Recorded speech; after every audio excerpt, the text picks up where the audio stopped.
Redditors who have a job where they go into other people's homes, plumbers, electricians, etc. What's the weirdest, most disturbing thing you've seen while working in a customer's house? I'm a face painter who does children's birthday parties. I've never had any super sketchy experiences, just a few rundown homes, but the kids always have fun. I went to one house, kinda messy and smelly, but no big deal. I started setting up my supplies and I heard a weird peep sound above me. I look up to see a guinea pig running through a clear plastic tube attached to the ceiling. Then I take a good look around the house and notice the whole place is covered with a network of guinea pig tubes. The mom noticed me looking around and nonchalantly told me they have like 10 guinea pigs. Used to deliver oxygen to people's homes. Saw plenty of weird things. Lots of hoarders, but this one took the cake.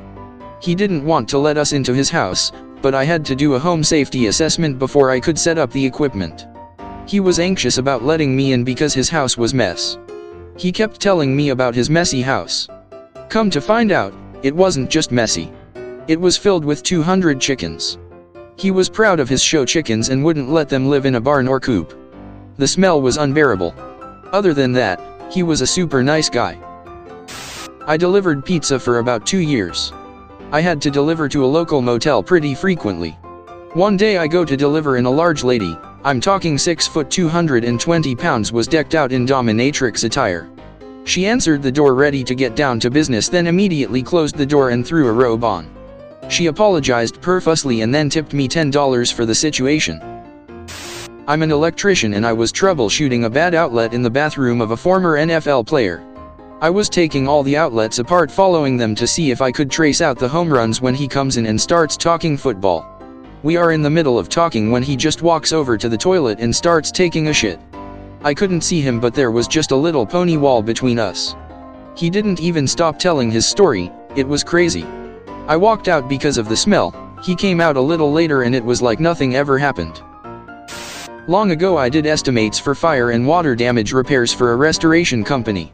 This couple had a smallish fire in their bedroom.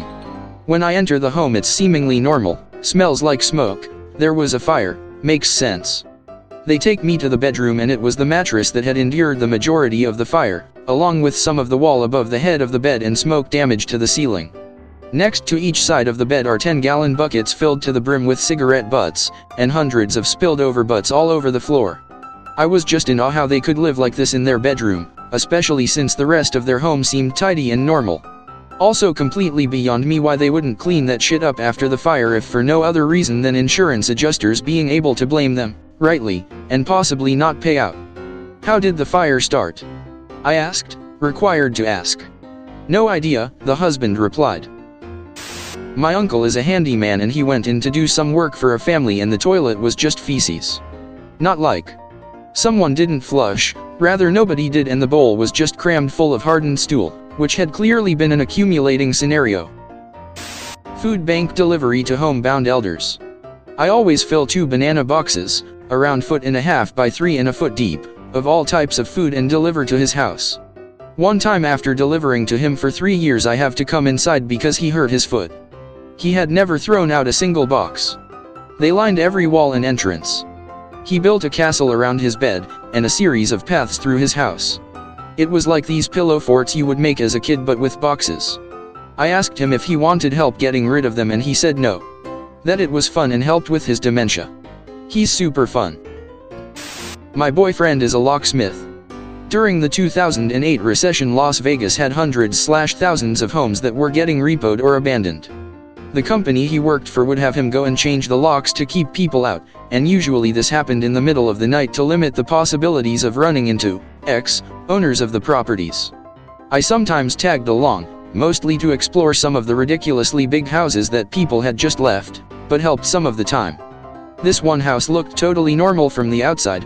You couldn't tell any difference from any of the other cookie-cutter, planned development homes. But inside, in every room, there were those timeout dolls. If you have never seen them, they are a doll that stands against the wall with its hands up to its face, but they look like a kid hiding their face or pouting after being put in a timeout. When I say they were in every room, I mean every single room. And not just one, but dozens, lining the walls.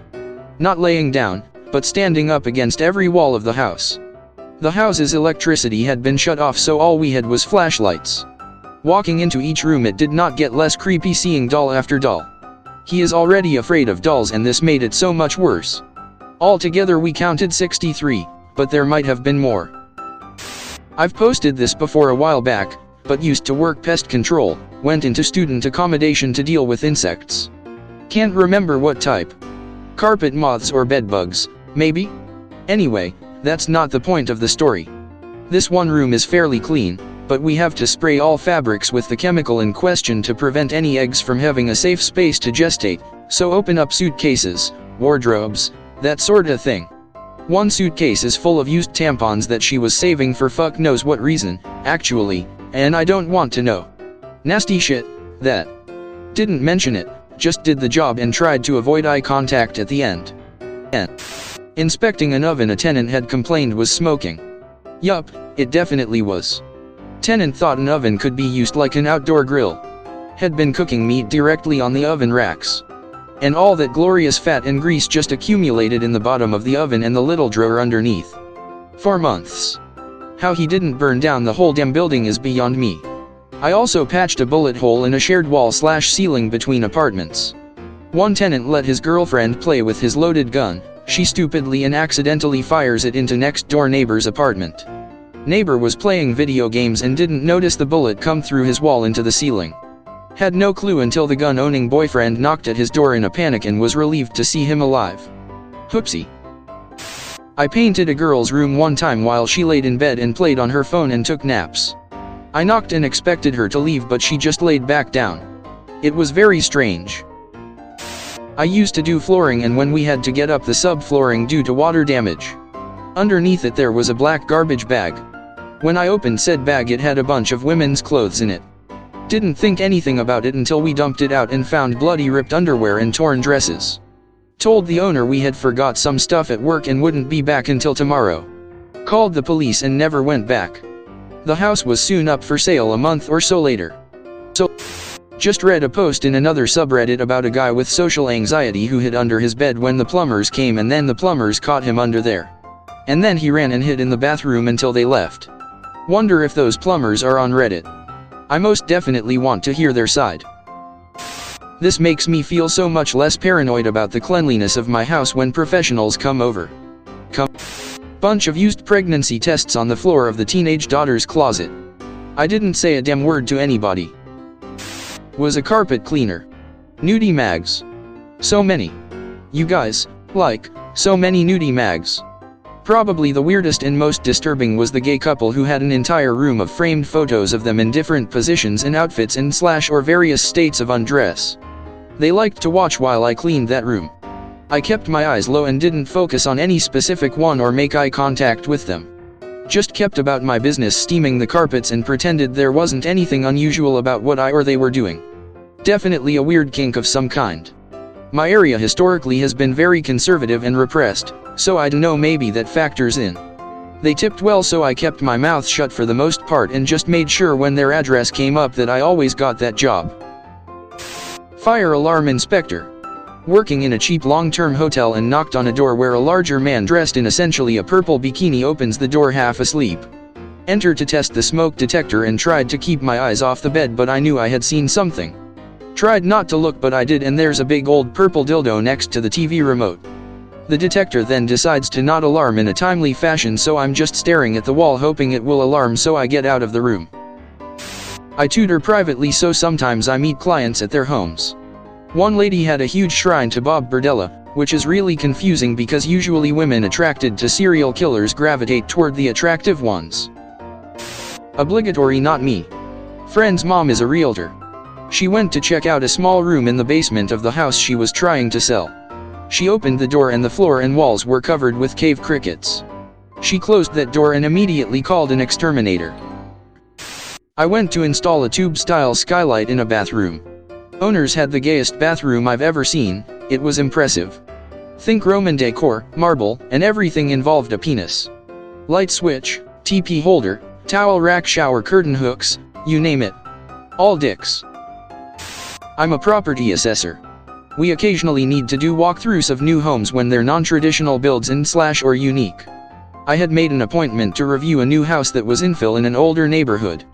Beautiful house, was modern but managed to not look out of place amongst the rest of the houses that it abutted. I was met at the door by MRS and 2 preschoolers. Very nice people.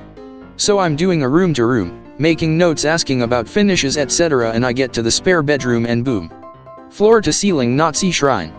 It was very artistically done and was full of artifacts. One of the kids says, "This is Dad's office." I didn't even bat an eyelash, just kept moving, noted floor/wall finish and moved to the next room. Thanked MRS for her time and hit the road. Pretty tame by this post's standards but I'll always remember it. I had to install a bunch of blocking in a ceiling for a sex swing. Geez, lotta upvotes. I'll just say this gig was for 2 very large people, hence the bunch part. I sandwiched 4 2x12 together and SDS screwed them in from each side of the joists. I'm training to be a residential property appraiser in Miami, Florida. The guy I work for does everything from $10+ million mansions and foreclosures. A good rule in the business is never open the fridge in a foreclosure. It's no longer 07, so most foreclosures we run into are old people who've got no family and can't take care of themselves and can't take care of the properties. Super sad shit to run into. Worst thing I've seen is a hoarder who obviously had some mental deficiencies.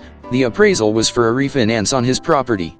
The place stunk, we couldn't get into half the rooms because the doors were boarded up and he had a ton of dogs. The guy was super confused why we were there and said his bank guy told him the appraisal fee was about 3 times what we normally charge. Luckily on that one we basically told the bank it looked like his bank guy was trying to scam the dude without explicitly saying so. They cancelled the appraisal so we didn't get paid for it, but me and my boss agreed the bad karma was worth the loss. Real estate photographer. Seen plenty of dildos and women's underwear. Lots of weed laying around and kids skipping school to bang or get high, but one incident sticks out. Wasn't disturbing but totally weird. Client was wealthy and had a very nice home. Her and her husband were home while I was shooting and I asked the woman if I could remove her pink robe which was hanging on the shower door. She replied, "Feel free to put it on." Caught me off guard but I just moved it aside. This woman was beautiful BTW. Petite and fit.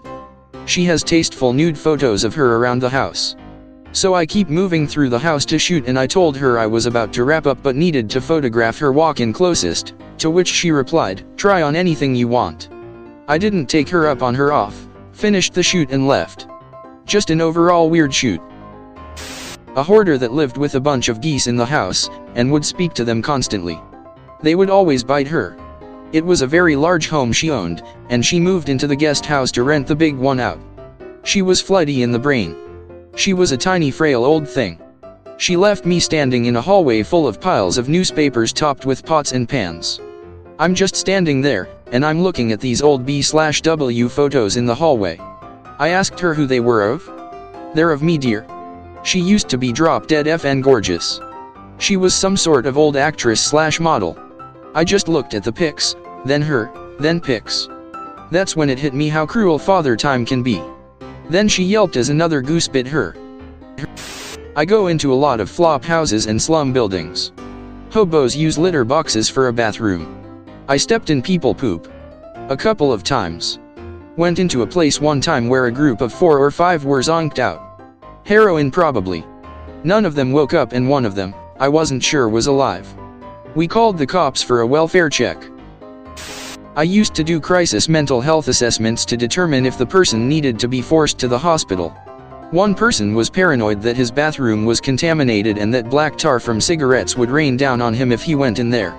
So he'd be going to the bathroom in a bucket and hadn't showered in months. His bedroom had some shit buckets in it, but also at least 200 empty cartons of goat milk because that was the only thing he'd eat. Yeah, we took him to the hospital. I used to do a lot of in-home catering. One day I was delivering some platters, and a kid ran out the front door. He looked to be about 3 or 4. Anyway, he trucked off right down the driveway, heading to the road. I jogged up behind him with a fruit platter in one hand, and grabbed his arm with my free hand, and walked him back to the house. When I told his mother what had happened, she just smiled and lightly scolded the child, with one of those, "You know you're not supposed to go near the road," comments. No, the fuck, he didn't. Not me, but a friend of mine works for a cleaning business and would tell me stories of some of the nasty places she had to clean. But the one that disturbed me the most was when she went to clean for a 40-year-old obese white lady. She said out of the places she had to clean, this one was the worst by far. Her house looked like an actual trash dump with everything everywhere and a couple of rats. But what took the cake was when she entered the bathroom.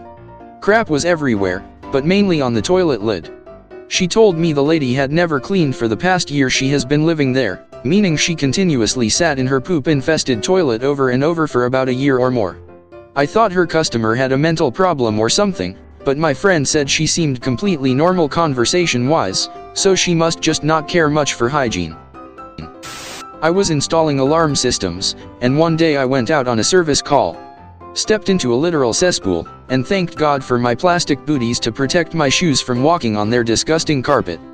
Was shown to the alarm panel, and when I pulled the panel off the wall to see why it was not powering on, an army of roaches started scurrying out of the wall. Turns out the panel died because several roaches had electrocuted themselves on the circuit board. I delivered pizza, but for older customers. I'd always go into their homes to bring it inside for those who were severely handicapped or just didn't have the strength to bring their food inside. One time I delivered to this lady who was covered in cat hair, head to toe, and the inside of her house was rancid. I mean, I couldn't go in there without holding my breath every time.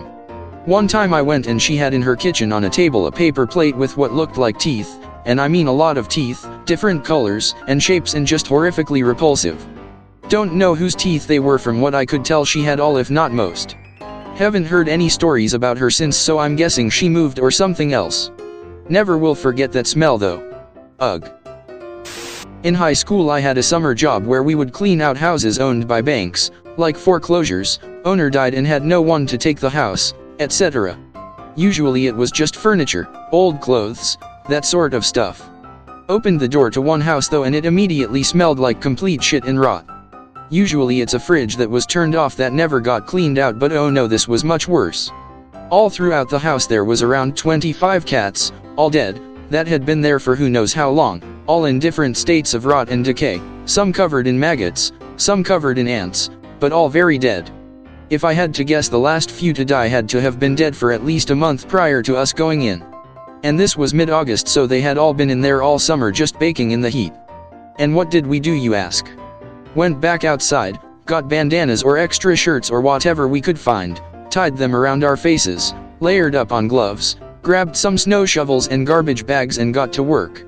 Probably took at least 3 hours before we finally got them all out, and most of them just broke apart when we scooped them up. Must have puked 10 or 15 times in those 3 hours. Nastiest shit ever. Not weird or disturbing, but this has always stuck with me. I used to deliver pizzas. I delivered to this elderly couple. The lady answered the door in a nightie and wearing one sock. She was taking her time to get her money, so I browsed around their setup inside. The only thing they had hung up on their wall was a 5x7 photo of Abraham Lincoln. That's it. Not my story, but a journeyman I worked with told me a good one. We're commercial sparkies, but being a smaller company we occasionally take residential jobs when there's not a lot of other work. So they were doing some work at an apartment complex and they were inside one unit that this weird lady lived in. Apparently she was really friendly and talkative, but just kind of gave off a vibe like she wasn't all there. My journeyman asked to use her bathroom at one point, and apparently it was covered wall to wall, ceiling to floor with magazine cutouts, nothing graphic or sexual, just random pictures from random magazines cut and pasted everywhere. Even in the shower, which was fucking filthy. Like the tub had a layer of grime and obviously hadn't been used or cleaned in ages. He said he just waited for lunch or until he got home to piss for the rest of his time there. Plumber here. Went into a house to work on the master shower valve. Opened the shower door and saw a huge dildo stuck to the shower wall. Wife was standing next to me after having just showed me where the shower was. Never batted an eye. She had to have seen the uncomfortable look on my face, but simply moved on without a word. She didn't move it or anything, I just had to work with it hanging on the wall beside me. I can't prove it, but I think it was on purpose. Did a home security install. Walked and saw the old South African nationalist flags, Vierkleur and Union flags, followed by the collection of tattoos. Not his tattoos, other people's tattoos, cut off, tanned and mounted in frames as pictures. One was an entire back piece. And did I mention the ceiling was painted black? A pure black ceiling with his wife's artworks, sculptures and paintings hanging from the ceiling. Had a girl take the loudest pee I've ever heard with the door open, and I was 2 feet from the door talking to her wife. Neither seemed very concerned. Oh Lord, here I go. I used to wash windows for a company a while back. Indoor, outdoor, window tracks and screens. Well, we go to this one job. Lady has us clean the windows on the outside of this house and then sends us over to her father-in-law's place just up the road, and she leads us in. This ancient guy is sitting at the counter facing the door, a little grizzled with some band-aids here and there, missing the tops of his ears. He also had a big yellow square gauzy bandage situated on the top of his head. I shrug it off and continue with my work, easily some of the dirtiest windows I've ever cleaned. I go into the room and the closet was open and filled with rifles, shotguns, and all the ammo to go with it. I think this is an important detail. I go back downstairs and start cleaning on the window above the kitchen sink. Now every time I've gone back inside or outside, this guy was always facing the way we came in. Now my co-worker comes through and I glance over at him, but something else catches my eye. Underwear. That yellow gauze pad sits about an inch of exposed skull between the pad and his skin. His motherfucking skull is exposed. It was all I could do not to fall off my step stool. It was the color of your Aunt Betty's walls, who had been smoking since 12. I have a decent reason to believe this tough old fuck survived a mauling by some sort of animal. I don't even know what to think about this still. Disturbing? Not at all. Weird? A bit. I was a medical equipment delivery guy for a couple years. Went into a dementia patient's house and had to instruct his caretaker on how to set up a large e-tank of O2. As I was kneeling down, my phone went off with my really low-key notification tone, which was a singular beep. Well, the pet bird nearby seemed to have taken a shine to that noise and mimicked it perfectly in tone and volume. The caretaker and I looked at one another, with her saying, "I've been here for 6 years and he's never done that before." From then on, every time I delivered and knelt down to re-educate the caretaker, SOP demands it, that bird would instinctively ping me until I let my phone notification sound go off, after which the bird would celebrate by bobbing his head up and down and turning in a circle. Was a firefighter another time in my life. Had a middle of the night call to a mobile home for an elderly lady once. We walk in and it's dark, but as my eyes start to adjust I think, oh, that's weird wallpaper. I keep looking around, it's on the ceiling too. Weird inconsistent patterns and rectangle shapes. Eyes adjust some more while we are talking to her. What the heck? Are those puzzles? She had hundreds of puzzles that she had glued when completed and then glued them to every surface of her mobile home. Walls, ceiling, living room, bedroom. Every square inch covered. Weird, but you do you. Especially in your own home.